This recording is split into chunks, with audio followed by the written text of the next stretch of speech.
Hello dear students, आज हम करेंगे कॉम्पैक्ट कनेक्टिव टिश्यू। जैसे कि नाम से ही पता चल रहा है कॉम्पैक्ट, यानी कि यहाँ पे जो सेल्स होंगी वो आपस में बहुत कॉम्पैक्टली पैक्ड होंगी, काफ़ी टाइटली पैक्ड होंगी। जो मैट्रिक्स होगी वो काफ़ी कॉम्पैक्ट होगी। ठीक है, तो कॉम्पैक्ट कनेक्टिव टिश्यू में हम दो चीज़ों को कवर करेंगे। एक होते बोन, जिसे हम हड्डियाँ बोलते हैं, and second is cartilage.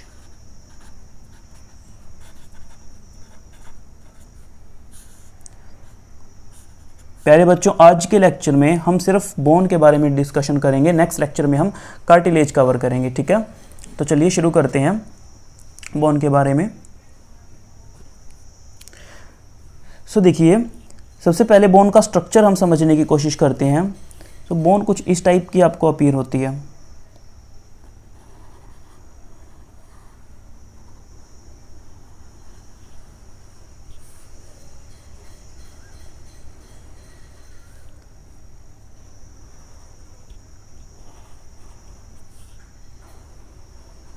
Like this. Okay, सो इसके अंदर देखिए स्ट्रक्चर समझते हैं। जो बोन है, बोन का जो ये वाइड वाला पार्ट है, दिस वाइडर पार्ट, इसको कॉमनली हम हेड बोलते हैं। ठीक है, और इस हेड को ये यानी ऊपर का जो वाइड पार्ट है और ये नीचे का वाइड पार्ट है, this one is also called head, this one is also called head. तो इस हेड को हम एक नाम दिया है, इसे हम बोलते हैं epiphysis. Epiphysis, and that means this region is also called epiphysis. उसके बाद जो ये बीच का जो रीजन है, ये वाला, इस रीजन को बोलते हैं हम शाफ्ट। ये रीजन ऊपर वाले रीजन से काफ़ी नैरो है, काफ़ी पतला रीजन है, और इसको हमने नाम दिया है डायाफाइसिस।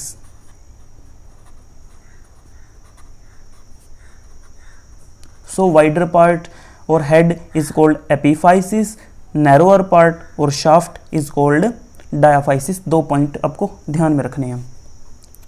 उसके बाद जो सेंट्रल पार्ट है, जो ये वाला हिस्सा है, ये बीच में से जो लंबी हड्डियां होती हैं उनका जो सेंट्रल पार्ट होता है, ये वाला part,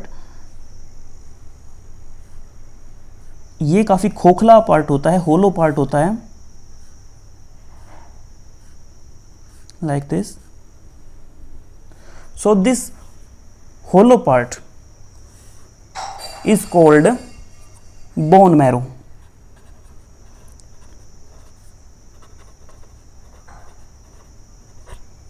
okay, this hollow part is called bone marrow. अब ये पॉइंट आपको ध्यान रखना है कि बोन मैरो है जो सिर्फ लंबी हड्डियों में पाया जाता है। It is only found in long bones, found in long bones.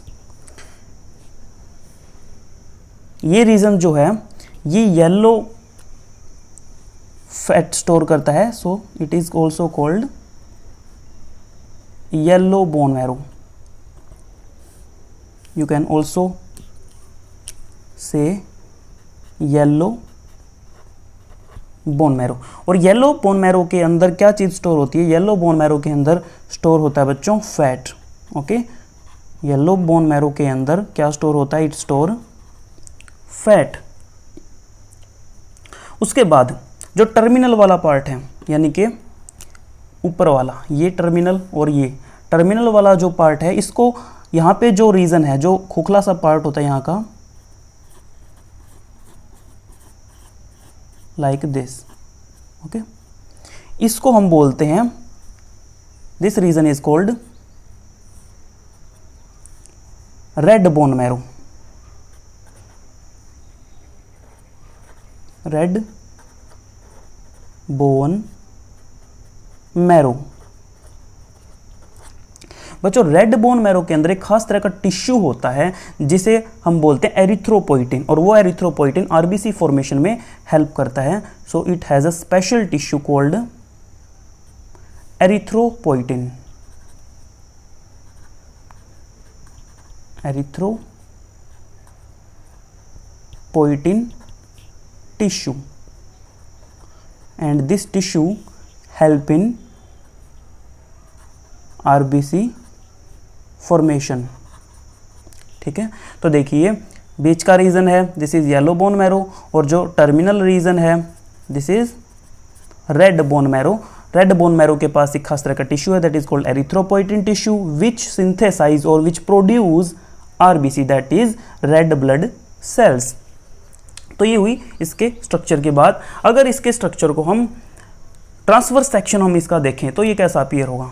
सो देखिए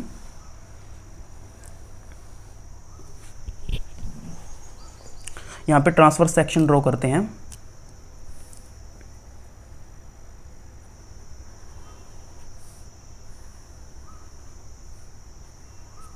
this is transverse section of bone. तो ये ट्रांसवर्स सेक्शन कैसा होगा बच्चों, मान लीजिए जस्ट फॉर एग्जांपल, मान लीजिए ये बोन है, जब सामने से देखेंगे तो ये बोन हमें लंबी दिखाई दे रही है, लेकिन ट्रांसवर्स का मतलब क्या, हम इसको कट करके और ऐसे सामने से देख रहे हैं। तो जब हम इसको सामने से दिखेंगे तो हमें क्या क्या चीज़ अपीयर होगा इसके अंदर, तो हम इसको सामने से देख रहे हैं। ओके, तो ये बीच का जो रीजन है इसके अंदर ये दिस खोखला सा जो रीजन है this is bone marrow again. उसके बाद आपको दो पॉइंट याद रखने हैं यहाँ पे। पहला पॉइंट ये है कि जो ये बोन की सबसे ऊपर की जो लेयर होती है उसको बोलते हैं periosteum. Upper most layer is called periosteum. एक वर्ड आपको ध्यान रख लेना बच्चों, ओस्टियो। ओस्टियो वर्ड जो होता है ये बोन के लिए यूज होता है, तो ओस्टियो वर्ड को बहुत बार यूज किया जाएगा। तो जहां भी ओस्टियो वर्ड यूज हो रहा है आप समझ लीजिए कि बोन से रिलेटेड कोई ना कोई डिस्कशन वहां पे चल रहा है। ठीक है, तो देखिए पेरी का मतलब होता है चारों तरफ की। ओस्टियम, जहाँ पे ओस्टियो वर्ड आ गया ना, ओस्टियम ओस्टियो से बना है, सो बोन, यानी कि बोन के बाहर की जो आउटर मोस्ट लेयर होती है उसे बोलते हैं periosteum. So periosteum is the outer most layer, outer most layer या आउटर मोस्ट कवरिंग आप इसको बोल सकते हैं। उसके बाद ये वाली this is the endosteum. Endo का मतलब अंदर की, endosteum. This is the inner most, सबसे अंदर वाली जो लेयर होती है उसे बोलते हैं एंडोओस्टियम। तो सबसे बाहर पेरीओस्टियम, सबसे अंदर एंडोओस्टियम। उसके बाद यहाँ पे कुछ आपको ट्यूब्स अपीयर होती है लाइक दिस, लेकिन क्योंकि हम ट्रांसवर्स सेक्शन दिखा रहे हैं तो हम इन ट्यूब्स को एज सच नहीं शो कर सकते, तो हम इनको एक होल के फॉर्मेट में दिखा देते हैं। So these tubes are called Haversian canals.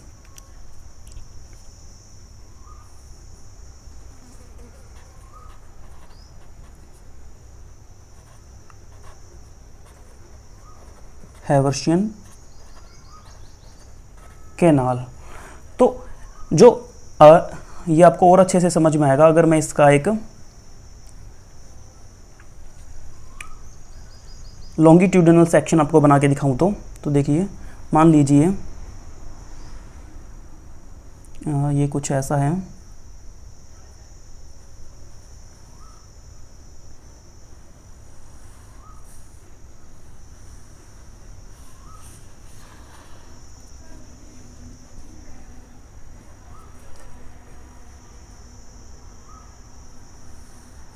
ये बीच का बोन मैरो रीजन हो गया।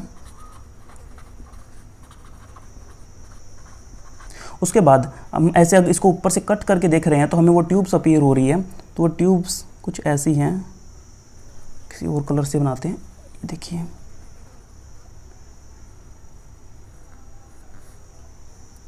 Like this.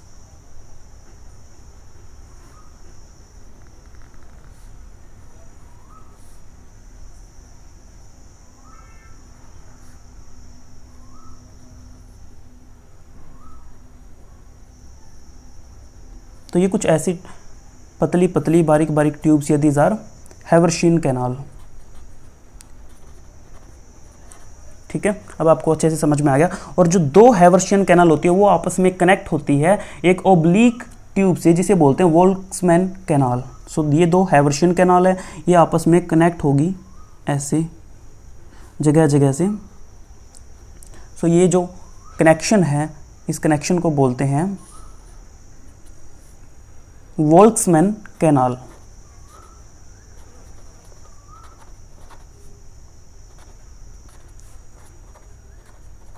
वोल्क्समैन कैनाल क्या करिए, दो हैवर्शियन कैनाल को आपस में कनेक्ट कर रही है। ठीक है, यहाँ तक इजी है, समझ में आ गया होगा। उसके बाद में बात करते हैं कि जो ये हैवर्शियन कैनाल है इसके अंदर होता क्या है। हैवर्शियन कैनाल के अंदर है क्या?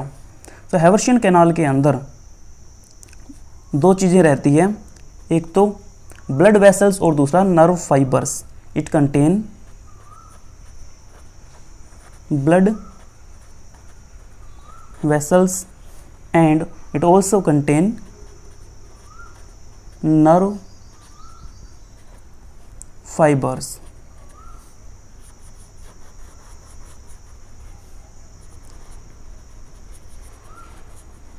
ठीक है, तो हैवर्शियन कैनाल तक आपका क्लियर हो गया है। दोनों तरफ होती है बच्चों हैवर्शियन कैनाल, इधर भी है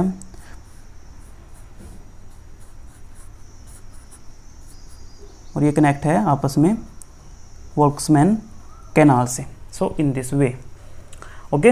अब बात करते हैं कि बोन के अंदर कौन कौन सी सेल्स होती है। So first of all let me change the page.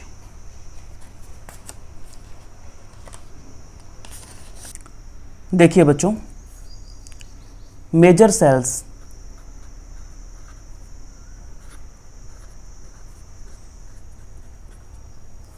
सो इसमें जो मेन सेल होती है उसको बोलते हैं हम ओस्टियोजेनेटिक सेल। ओस्टियोजेनेटिक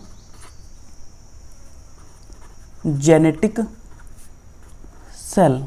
अब देखो बच्चों, यहाँ पे इसके नाम से ही इसका आंसर निकल रहा है। ओस्टियो का मतलब हो गया बोन, जेनेटिक का मतलब होता है जो जेनेसिस करती है, जो उत्पत्ति करती है। जेनेसिस का मतलब होता है उत्पत्ति करना। सो बोन सेल्स की जो उत्पत्ति करती है, ठीक है। तो ओस्टियोजेनेटिक सेल को हम मदर सेल भी बोल सकते हैं। और इसके अंदर जो सेल्स होती है वो कौन सी क्या है, स्टेम सेल्स। तो स्टेम सेल का काम ही होता है बाकी सेल्स को जनरेट करना, मदर सेल और स्टेम सेल, और यू कैन से ओस्टियोजेनेटिक सेल। तो ये जितने भी बोन के अंदर जो जितनी भी सेल्स होती है उसको कौन जनरेट करता है, ओस्टियोजेनेटिक सेल उनको जनरेट करती है। तो ये मेनली देखिए कौन कौन सी सेल जनरेट करेगी, स्पेशली जनरेट करती है ओस्टियोब्लास्ट सेल।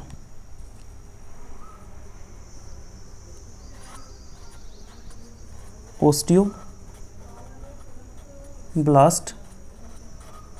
सेल। अब ओस्टियोब्लास्ट सेल का काम होता है हार्ड मैट्रिक्स को सिक्रेट करना। सो इसी के नीचे लिख देता हूं, it secretes hard matrix. Hard matrix secrete करने के बाद में ओस्टियोब्लास्ट सेल चेंज हो जाती है ओस्टियोसाइट सेल के अंदर। So second type of cell हो गई ओस्टियोसाइट।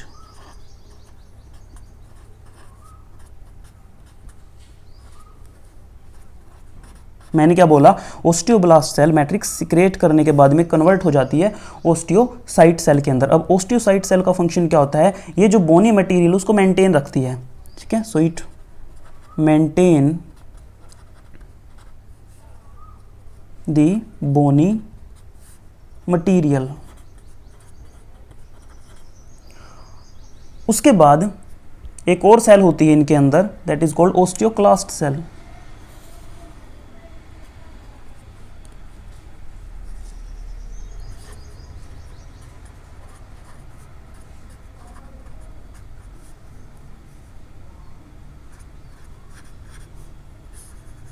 ओस्टियोक्लास्ट सेल को हम बनाते हैं थोड़ा सा डेंजरस।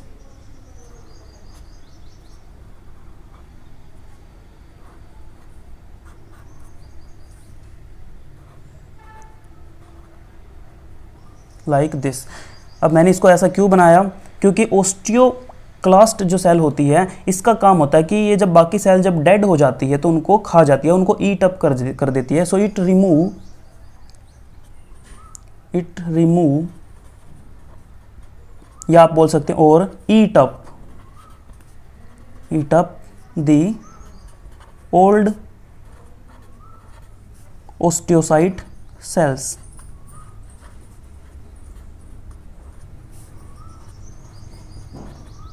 ये ओस्टियोसाइट सेल जब ओल्ड हो जाएगी तो ओस्टियोक्लास्ट सेल इसको क्या कर देगी, इनको खा जाएगी। ठीक है, तो ये होगी इसमें अलग अलग तरह की सेल्स के बारे में। अब देखिए हमने क्या बोला, ओस्टियोब्लास्ट सेल मैट्रिक्स सीक्रेट करती है, तो अब उस मैट्रिक्स के बारे में हम बात करेंगे कि उस मैट्रिक्स के अंदर क्या होता है। तो देखिए बच्चों,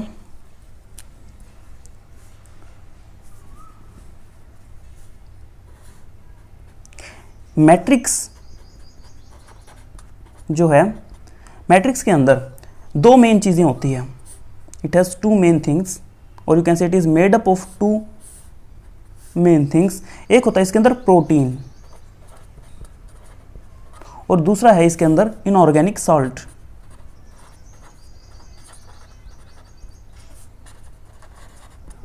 ठीक है, अब कौन सा प्रोटीन होता है हड्डियों के अंदर, कौन सा प्रोटीन होता है, बोन कौन से प्रोटीन की बनी होती है, वेरी वेरी आईएमपी। सो बोन के अंदर जो प्रोटीन होता है उसको बोलते हैं ओसिन प्रोटीन।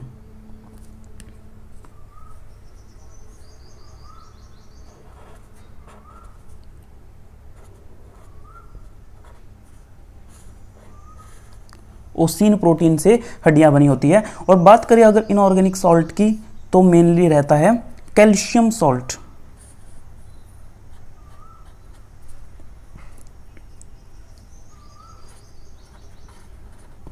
Calcium salt.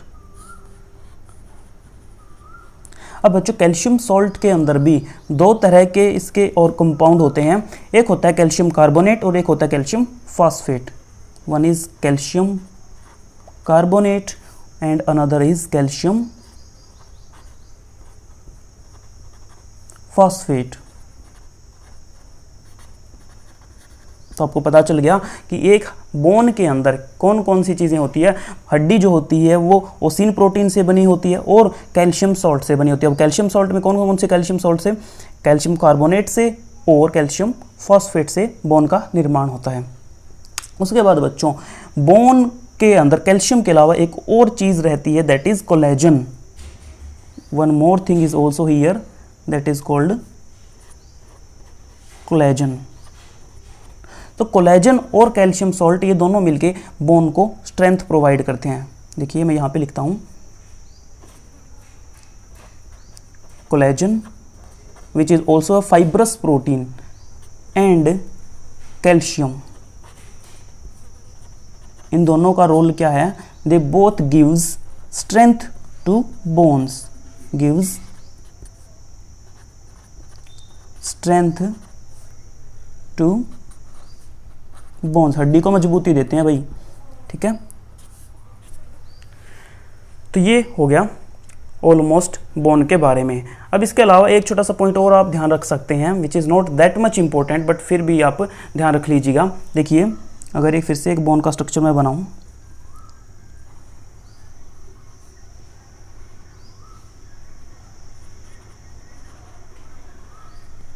तो बोन का जो ये वाला हिस्सा होता है ऊपर का, इसको हम बोलते हैं टर्मिनल जो पार्ट होता है, this terminal part, this is called spongy bone.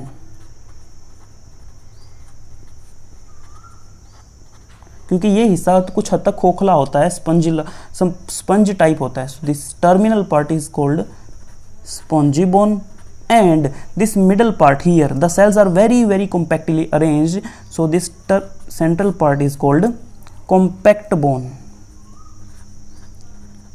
ये पॉइंट भी आप ध्यान रख लीजिएगा। So that's it, bone complete कर दिया हमने। नेक्स्ट लेक्चर में हम करेंगे कार्टिलेज के बारे में। थैंक यू सो मच, मिलते हैं नेक्स्ट लेक्चर में।